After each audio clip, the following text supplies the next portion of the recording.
Session में most important VVI question बताने वाले हैं, तो आप मेरे वीडियो के अंत तक जरूर बने रहें और चैनल को सब्सक्राइब नहीं किया तो जरूर कर लें और वीडियो को लाइक जरूर कर लें। चलिए देखते हैं क्या है मोस्ट इंपॉर्टेंट क्वेश्चन आपका पॉलिटिकल साइंस का चैप्टर 1 का है, राष्ट्र निर्माण की चुनौतियां। Most important VVI question NCERT से चुना हुआ क्वेश्चन है। चलिए देखते हैं क्या है आपका क्वेश्चन। चलिए पहला क्वेश्चन देखते हैं। पहला क्वेश्चन है, भारत का संविधान कब स्वीकृत किया गया? तो कब स्वीकृत किया गया था? तो 1947 में, 1949 में, 1955 में, 1952 में। तो भारत की संविधान का संस्कृत किया गया था, तो कब किया गया था? 1949 में किया गया था। ऑप्शन नंबर बी आपका राइट आंसर हो जाएगा। चलिए देखते हैं क्वेश्चन नंबर 2। क्वेश्चन नंबर 2 है आपके स्क्रीन पे। क्वेश्चन नंबर 2 है, भारत का पहला उपराष्ट्र मंत्री कौन था? उपराष्ट्र प्रधानमंत्री कौन था? तो उप प्रधानमंत्री कौन था?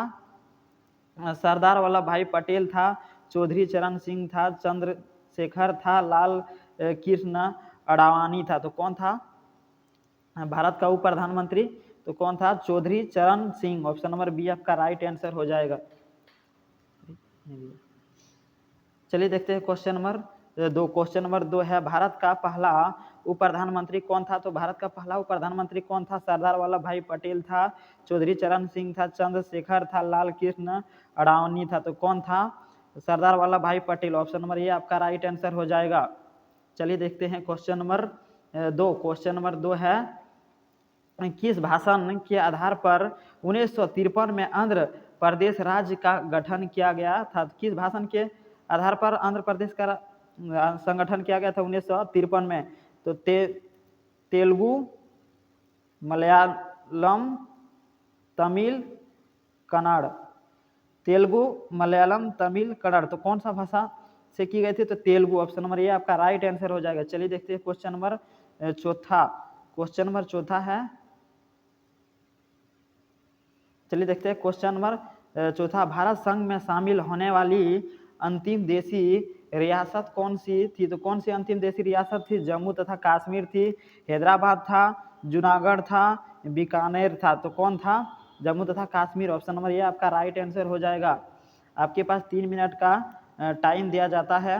हम जब तक 4 क्वेश्चन पढ़ते हैं तब तक आप एक राइट ऑप्शन मार लीजिएगा, अपने हिसाब से जो आपको राइट लगेगा वो मार लीजिएगा, तब तक हम फिर बाद में ही बता ही देंगे। चलिए देखते हैं क्वेश्चन नंबर 5। क्वेश्चन नंबर 5 है, भारत संघ शस्त्र का 29वां राज्य कौन है? तो 29वां राज्य कौन है? झारखंड है, उत्तराखंड है, छत्तीसगढ़ है, तेलंगाना है। तो कौन सा है? तो आपका option number D Telangana. Option number D right answer हो जाएगा। चलिए देखते हैं क्वेश्चन नंबर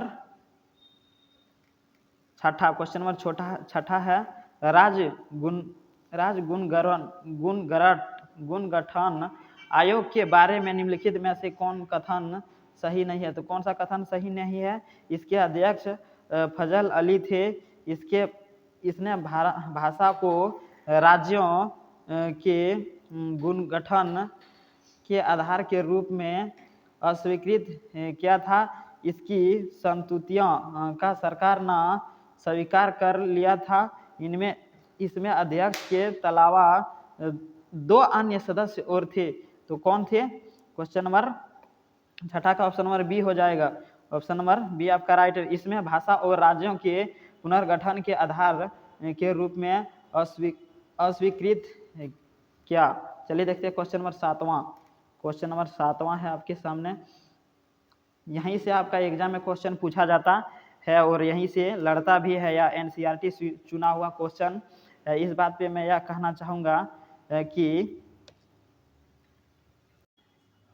इस बात पे मैं एक शायरी कहना चाहूँगा कि जिद्दी है मंजिल, जिद्दी है रास्ते, जिद्दी है मंजिल, जिद्दी है रास्ते, कल क्या होगा पता नहीं हमारे दोस्तों, कल क्या होगा पता नहीं हमारे दोस्तों, जिद्दी है हमारे इरादे, जिद्दी है हम सबका इरादे।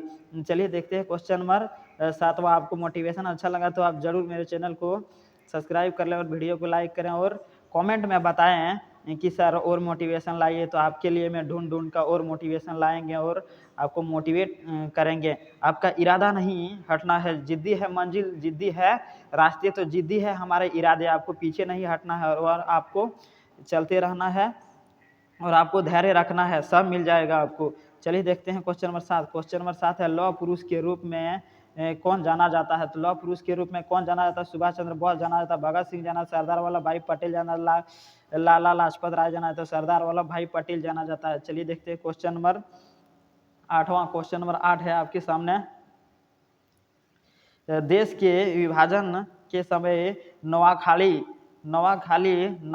नामक स्थान चर्च में क्यों था? नवाखाली नामक स्थान चर्च में क्यों था? भारत पर पाकिस्तान आक्रमण के कारण था, सांप्रदायिक दंगों के कारण था, महामारी के कारण था, भारत व पाकिस्तान के बीच जल विवाद के कारण था। तो कौन सा था? सांप्रदायिक दंगों के कारण था। ऑप्शन नंबर बी आपका राइट आंसर है, सांप्रदायिक दंगों के कारण था। चलिए देखते हैं क्वेश्चन नंबर 2। क्वेश्चन नंबर 2 है किस ब्रिटेन योजना द्वारा भारत के विभाजक प्रस्ताव दिया गया? तो कौन सा ब्रिटेन योजना के द्वारा भारत के विभाजन प्रस्ताव दिया गया? तो कौन सा? माउंटबेटन योजना, कैबिनेट मिशन योजना, क्रिप्स मिशन योजना, शिमला प्रस्ताव। तो कौन सा दिया गया था? क्वेश्चन नंबर 9 का ऑप्शन नंबर ये आपका राइट आंसर है, माउंटबेटन योजना। ऑप्शन नंबर ये आपका राइट आंसर हो जाएगा। चलिए देखते हैं क्वेश्चन नंबर 10। क्वेश्चन नंबर 10 है, ये क्वेश्चन नंबर 10 है, आजादी के समय अंतरिम सरकार के जवाहरलाल नेहरू किस पद पर थे? तो कौन सा पद पर जवाहरलाल नेहरू थे? गृह मंत्री के पद पर थे, वित्त मंत्री के पद पर थे, उपाध्यक्ष के पद पर थे, विदेश मंत्री के पद पर थे। तो कौन सा मंत्री के पद पर थे? उपाध्यक्ष के पद पर थे। ऑप्शन नंबर सी आपका राइट आंसर हो जाएगा। चलिए देखते हैं नेक्स्ट क्वेश्चन, 11वां आपके सामने है। चलिए नेक्स्ट क्वेश्चन है 11वां क्वेश्चन, आजादी के समय किन 2 बातों पर सबकी सहमति थी? कौन 2 बातों पर सबके सहमति? लोकतांत्रिक सरकार के द्वारा शासन सबके भले के लिए काम, लोकतांत्रिक सरकार के द्वारा शासन और सबके भले के लिए काम, इनमें से सभी। तो कौन सा हो जाएगा? लोकतांत्रिक सरकार के द्वारा शासन और सबके भले के लिए काम। ऑप्शन नंबर सी आपका राइट आंसर हो जाएगा। चलिए देखते हैं क्वेश्चन नंबर 12वां। क्वेश्चन नंबर 12वां आपके सामने है। क्वेश्चन नंबर 12 है, ब्रिटेन प्रभुत्व वाले भारत पर अंग्रेजी का शासन तथा दूसरे तरफ छोटे मोटे राज्य थे जिन पर शासन किसका था? तो किसका था उस पर शासन? राजवाड़ों का, मुस्लिमों का, राजाओं का, अंग्रेजों का। तो किसका था? राजाओं का था। ऑप्शन नंबर सी आपका राइट आंसर हो जाएगा। चलिए देखते हैं क्वेश्चन नंबर 13। क्वेश्चन नंबर 13 है आपके सामने, नेहरू जी ने 14 से 15 अगस्त 1947 की मध्य रात्रि को जो प्रसिद्ध भाषण दिया वह किस नाम से जाना जाता है? तो वह कौन सा नाम से जाना जाता है? आज़ादी की घोषणा, भाग्यवादी से चिर प्रतीक्ष भेद, ट्रिस्ट विद डेस्टिनी, भाग्यवंदु से चिर प्रतीक्षित भेंट और ट्रिस्ट विद डेस्टिनी। तो कौन सा हो जाएगा? आपका 13 का हो जाएगा ऑप्शन नंबर डी, भाग्यवंदु से चिर प्रतीक्षित भेंट और tourist with destiny. Option number D आपका राइट आंसर हो जाएगा। चलिए देखते हैं क्वेश्चन नंबर 14। क्वेश्चन नंबर 14 है, क्वेश्चन नंबर 14 है, भाग्यवंदु से चिर प्रतीक्षित भेंट या ट्रिस्ट विद डेस्टिनी नामक प्रसिद्ध भाषण किसने दिया था? तो किसने दिया था? डेस्टिनी नामक प्रसिद्ध का भाषण किसने? महात्मा गांधी ने दिया, सरदार पटेल ने दिया, जवाहरलाल नेहरू ने दिया था, सुभाष चंद्र बोस ने दिया था। किसने दिया था? जवाहरलाल नेहरू ने दिया था। ऑप्शन नंबर सी आपका राइट आंसर हो जाएगा। चलिए देखते हैं क्वेश्चन नंबर 15। क्वेश्चन नंबर 15 है, संविधान में के अंतर्गत लोक कल्याण के उन लक्ष्यों को भी स्पष्ट कर दिया जाता जिन्हें राजनीतिक का जरूरत पूरा करना चाहिए। किसे करना चाहिए? मौलिक अधिकार को, एकल नागरिकता को, संघवाद को, राज्य के नीति निर्देशक सिद्धांत को। तो किसे कहा जाता? राज्य के नीति निर्देशक सिद्धांत को। ऑप्शन नंबर डी आपका राइट आंसर हो जाएगा।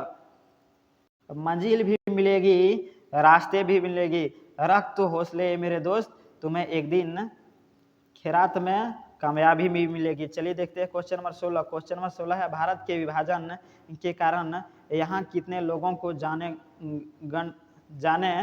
गंगवादी पढ़ी थी, जाने गंगवानी पढ़ी थी। कितने लोगों की जाना, सॉरी यार। चलिए देखते हैं question number 16। Question number 16, Bharat के विभाजन के कारण यहाँ कितने लोगों को जान गंवानी पड़ी थी? कितने लोगों को जान गंवानी पड़ी थी? 5 से 10 लाख लोगों को, 10 से 15 लाख लोगों को, 5 लाख लोगों को, इनमें से कोई नहीं। तो कितने लोगों को जान गंवाना पड़ी थी? 5 से 10 लाख लोगों को। ऑप्शन नंबर ये आपका राइट आंसर हो जाएगा। चलिए देखते हैं क्वेश्चन नंबर 17। क्वेश्चन नंबर 17 है, आजाद भारत के समक्ष मुख्यतः 3 चुनौतियां कौन सी थी? एकता बनाए रखना, लोकतंत्र कायम करना, समूचे समाज का विकास, इनमें से सभी। तो इनमें से सभी हो जाएगा। लोकतंत्र भारत बनाए रखना सक्षम मुख्य 3 चुनौतियां कौन सी थी? इनमें से सभी। एकता बनाए रखना, लोकतंत्र कायम करना, समूचे समाज का विकास करना, इनमें से सभी। ऑप्शन नंबर डी आपका राइट आंसर हो जाएगा। चलिए देखते हैं क्वेश्चन नंबर 18। क्वेश्चन नंबर 18 है, देखिए ये सब क्वेश्चन आपका एग्जाम में पूछा जाता है। कितना अच्छा क्वेश्चन यहाँ से लड़ेगा और यहाँ से ही लड़ेगा, आपका एग्जाम में देखने को मिलेगा। चलिए देखते हैं क्वेश्चन नंबर 18। भारत का विभाजन धर्म के आधार पर हुआ, इसलिए स्वाभाविक रूप से भारत क्या है? तो मुस्लिम राष्ट्र हो गया है, हिंदू राष्ट्र हो गया है, ईसाई राष्ट्र हो गया है, इनमें से कोई नहीं। तो कौन सा हो जाएगा क्वेश्चन नंबर 18? इनमें से कोई नहीं, इनमें से कुछ नहीं। ना मुस्लिम राज हुआ है, ना हिंदू राज हुआ है, ना ईसाई राज हुआ था। तो इनमें से कोई नहीं, राइट आंसर हो जाएगा ऑप्शन नंबर डी। चलिए देखते हैं क्वेश्चन नंबर 19। क्वेश्चन नंबर 19 है, फैज अहमद भेज कौन थे? फैज अहमद फेज कौन थे? तो फैज अहमद फेज कौन था? कवि था, नेता था, संगीतकार था, चिकित्सक था। तो कौन सा था फैज अहमद फेज? तो कवि था। ऑप्शन नंबर ये आपका राइट आंसर हो जाएगा। चलिए देखते हैं क्वेश्चन नंबर 20 और यह इस सेशन का अंतिम क्वेश्चन है। आपको वीडियो अच्छा लगा तो चैनल को सब्सक्राइब जरूर कर लीजिएगा और वीडियो को लाइक जरूर कर लीजिएगा। इससे बाद में सारा क्वेश्चन जितना चैप्टर है सारा करा देंगे आपको। यह फर्स्ट चैप्टर है और सारे क्वेश्चन जितना है सारा वीवीआई क्वेश्चन लाते हैं एनसीईआरटी से चुन के। चलिए देखते हैं क्या है 20वां क्वेश्चन और या आपके सेशन का आखिरी क्वेश्चन है। 1947 में आज़ादी बंटवारे के साथ मिली और यह वर्ष भारत पाकिस्तान के लिए तो कौन क्या है? भारत और पाकिस्तान के लिए प्रसन्नता और सौहार्द का वर्ष था। अभूतपूर्व हिस्सा और विभाजन की त्रासदी का साल था। दोनों देशों के लिए पूर्ण विकास का वर्ष था। उपरोक्त में से कोई नहीं। तो क्या हो जाएगा इसका? अभूतपूर्व हिस्सा और विस्थापन की त्रासदी का साल था। ऑप्शन नंबर बी आपका राइट आंसर हो जाएगा। चलिए इसी के साथ हम इस सेशन को खत्म करते हैं। तब तक के लिए अपना स्वास्थ्य का ध्यान रखिएगा और अच्छा से पढ़ाई कीजिएगा। जय हिंद, जय भारत।